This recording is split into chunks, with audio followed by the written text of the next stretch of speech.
Alright guys, got a really useful tip for you today.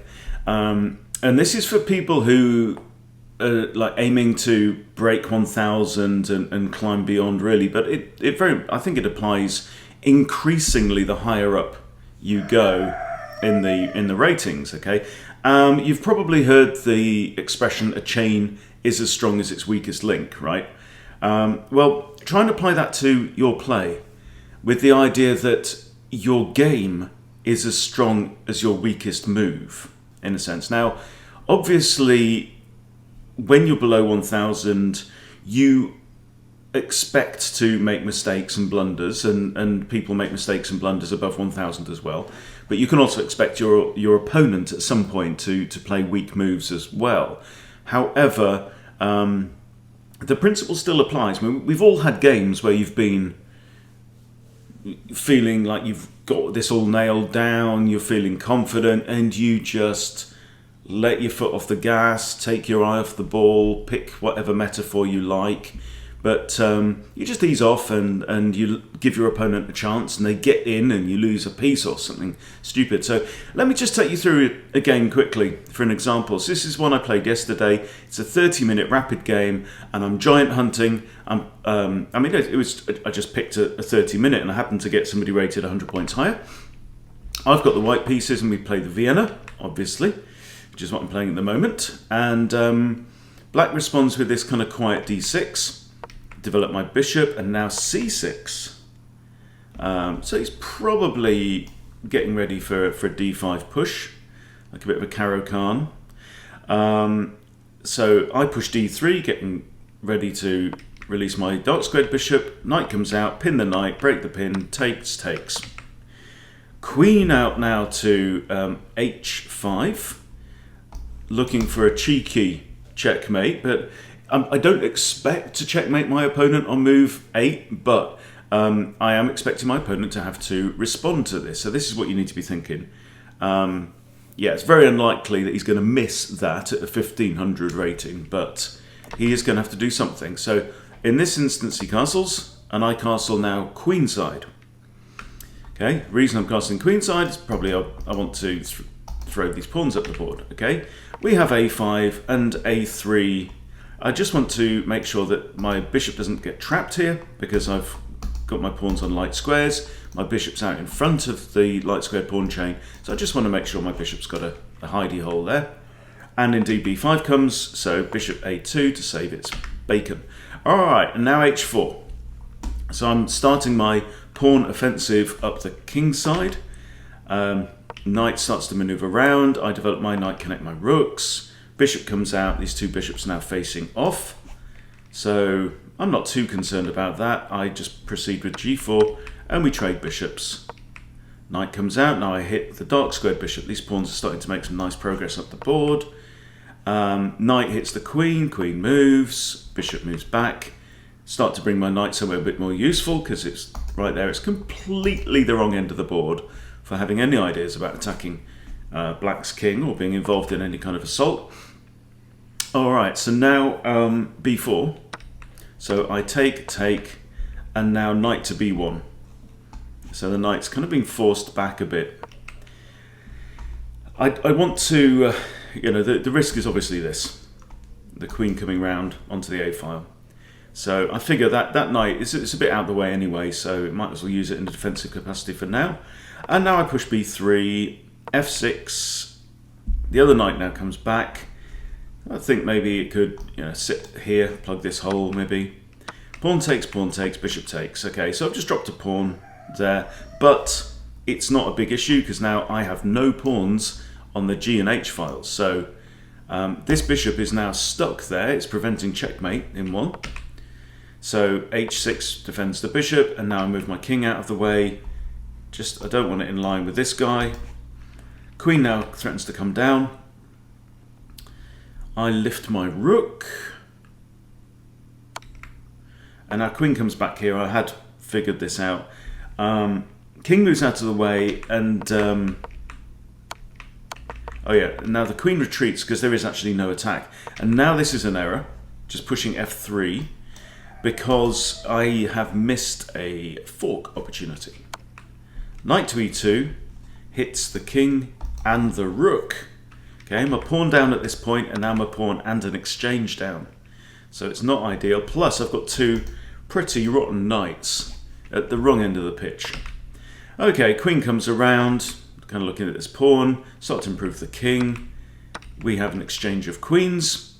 And now it's time, and you know, what I've got to do here, I've got, I'm down the exchange, so my opponent's got two rooks and a bishop. I've got one rook, but two knights. So what I need to do is I need to create a kind of a melee. I need to get my knights into the thick of the action where they can start forking and causing trouble. I do like a nice fork. Okay, so start to bring my knights in. He decides to swap off his bishop for that knight. Fair enough. And look now, I mean, I've got just under 20 minutes on the clock. This is a 30-minute game, right? Black, who is the stronger player, 25 minutes still on the clock. He's used less than 5 minutes so far to get all the way to the ending. Okay, and that should be a warning sign. I lift my rook up, king comes up now, and now I hit one rook. Okay, so I'm just trying to be a cat among the pigeons here, right? Comes back, rook, knight comes back, and now that was a mistake. If you look at the arrangement of these two, right, they are four squares apart, or three, however we want to count it, but it just simply drops to a knight fork, right? So how long did my opponent spend on that move? 5 seconds, right? Dude's got 25 minutes to think this through, to double check, to sanity check his moves, right? I've used 10 minutes, he's used 5.